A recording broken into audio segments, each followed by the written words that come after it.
What's been sickening more than one cycle since I've been paying attention to politics in my short life is how quickly seeming champions of the people will just suddenly turn on everyone and betray them and endorse the very candidate that people would love to see exiled from the country and put on an island like Napoleon or something.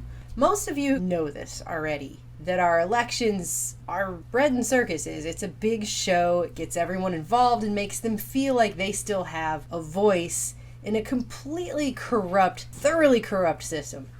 And what you're seeing right now with the DNC is an inception level of corruption. It's corruption inside corruption wrapped inside more corruption. Because this whole WikiLeaks thing came out and implicated the DNC in basically rigging the primaries against Bernie and for Hillary, something we all knew was going on, and it was really obvious. Come on, with the improbable coin tosses and card flips, it was a joke. It was a big joke, and everybody knew it.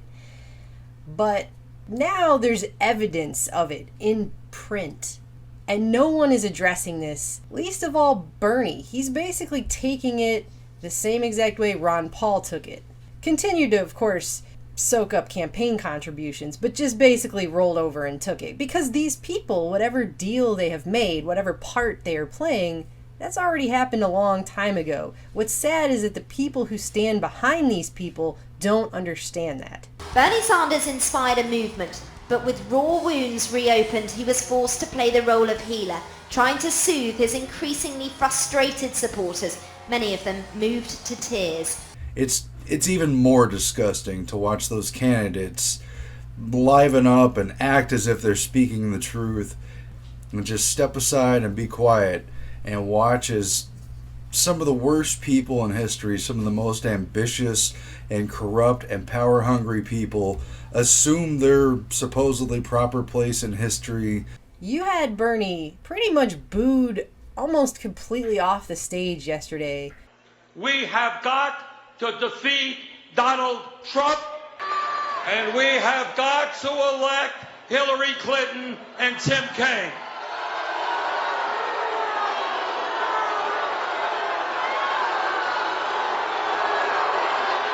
When he pulled his whole, we have to get behind Hillary and vote for her so that we can destroy Trump thing, which, if you think about this tactically, is the only way the establishment can get a Hillary Clinton presidency to pass with still somehow maintaining a semblance that our elections aren't 100% fake and rigged, like we're all pretty sure that they are. Okay?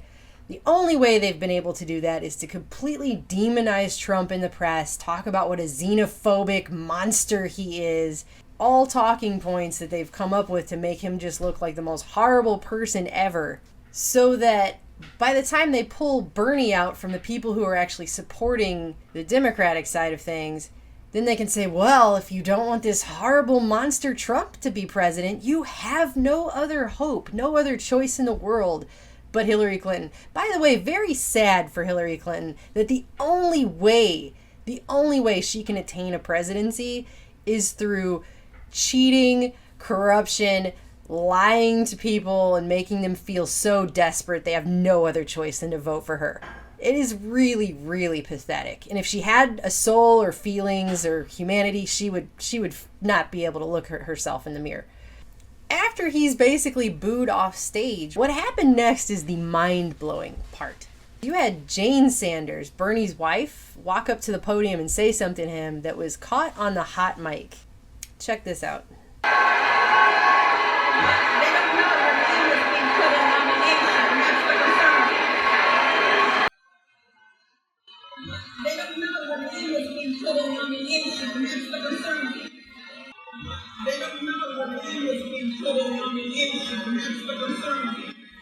They don't know your name is being put in nomination. That's the concern. See, they've tried to push the idea that Hillary is the presumptive nominee for weeks now, and Bernie has jumped right along onto that bus. Even at this moment, when he's up there addressing all of these supporters who have believed in him, he's not telling them that his name will be on the nomination. He's still going to be in. It's not going to just be a piece of paper with a box on it that says Hillary Clinton, check here. That's not actually what's going on. He knows it, and he's standing up there telling them to vote for Hillary and not telling anyone anything. He's not addressing WikiLeaks, and he's not telling them that his name is going to be put in nomination. This, to me, is blatant, obvious proof of his complicity in this whole thing since the beginning. I mean, Hillary made sure to get all possible real competition out of the way a long time ago. There are stories that came out about people getting threatened, and obviously, because this is the only way she can be, this having the entire media as her PR firm, threatening competition out of the way, rigging the entire primary, cheating, lying, all of it. That is the only way Hillary can attain the presidency. That's the only way she's got. And Sanders has obviously been on board with this. And all these people want to come out and say, but his voting record, he's such a stand-up guy. He's getting on in the years, okay? And maybe he decided to take a deal. But you can't see this hot mic, see what just went down there, and ignore it.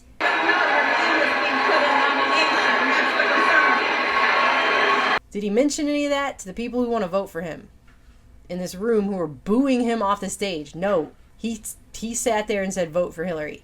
And Hillary obviously knows the fix is in for her and has known forever. I will be the nominee for my party, Chris. That is already done, in effect. There is no way that I won't be. Hillary keeps Debbie Wasserman Schultz around the same way a bridezilla keeps around ugly bridesmaids because she does not want to be outshined by someone. The scary troll woman Wasserman Schultz was forced to resign.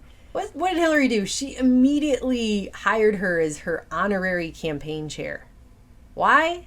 Because screw you, that's why. Hillary doesn't care what anybody thinks about anything. She does not care. She's going to ascend the throne whether you like it or not, whether the voters want to vote for her or not. It doesn't matter. They will figure out a way, and that's what this whole thing is.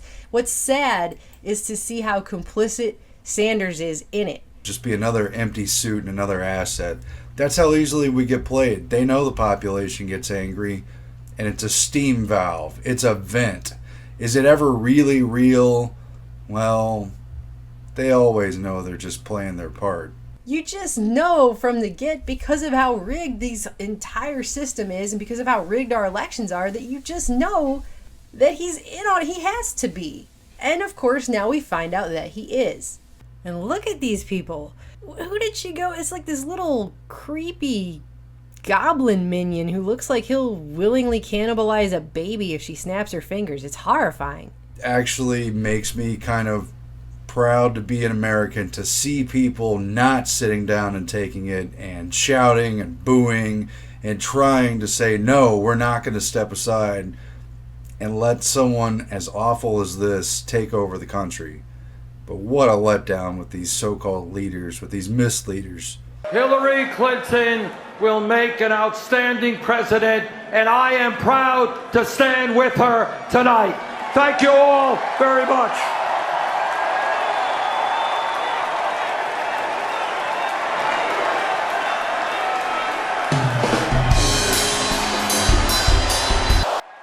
Attaboy.